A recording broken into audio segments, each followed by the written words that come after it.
안녕하세요. 류영석 법무사입니다. 이번 시간에는 법무사 시험을 도전하시는 분들 중에 타 자격증을 가지고 계시는 분들이 많은지, 그리고 있다면 어떤 자격증을 가장 많이 가지고 있는지에 대해서 얘기해 보려고 합니다. 사실은 여러 수험생들이 질문들을 주시는 거예요.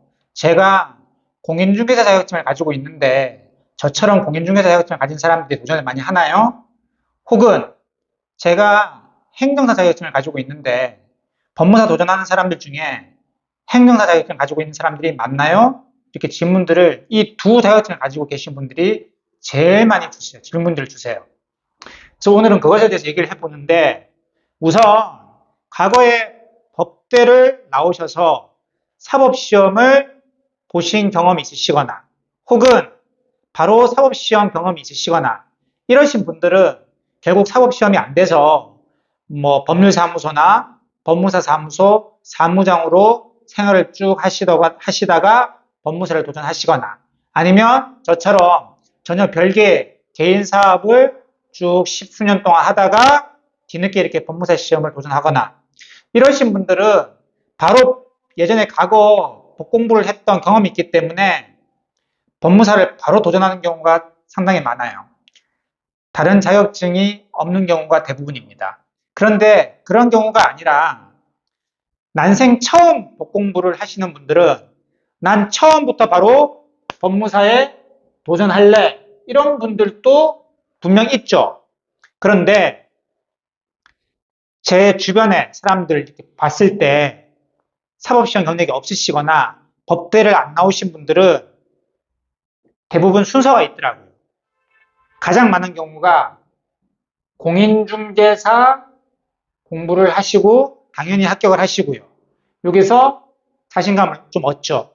왜 자신감을 얻어요? 공인중개사 과목 중에 보면 민법이랑 부동산 등기법이 있죠. 물론 법무사 민법에 비해서는 한 50분의 1 정도고요. 부동산 등기법은 한 100분의 1 정도 되죠.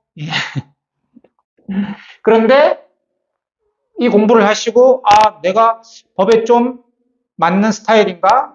한번 이번 기회에 법무사까지 한번 도전을 해봐? 이렇게 오시는 분들이 많아요. 그러다가 좌절하죠. 내가 생각했던 민법과 부동산 민법이 차원을 달리하는구나. 특히 민법. 그리고 법무사 다른 과목을 봐도 기가 질리죠, 그냥. 헌법, 상법, 민사집행법 보면 대부분은 포기를 하신다고 하더라고요. 포기하실 것 같아요. 그리고 공인중개사를 합격하고, 그런 다음에 행정사를 합격을 하고, 그리고 법무사로 오시는 분들도 많습니다. 공인중개사 자신감을 플러스 1 얻고, 행정사에서 자신감을 또 플러스 1 얻고 해가지고 법무사로 도전해 하시는 분들이 많습니다. 많아요. 그런데 난이도는 차원이 다르긴 하죠. 그래도 이렇게 밟아오시고, 근데 대부분은 도중에 포기를 하십니다. 여러분들 객관적으로 비교를 해봐도 일단은 법무사 2차 사례형이라는 거, 그리고 1차 과목 수도 비교할 수가 없죠. 예, 비교할 수가 없습니다. 대부분은 포기를 하세요.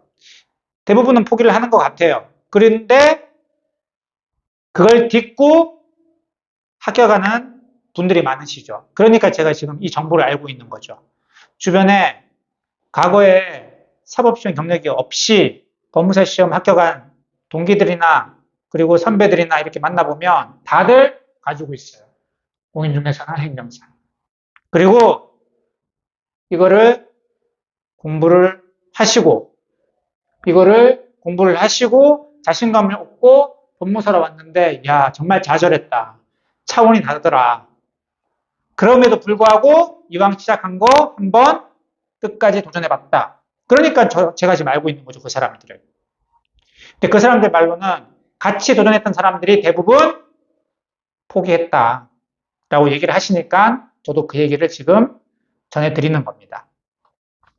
그래서 여러분들, 오늘 질문이 그거였잖아요.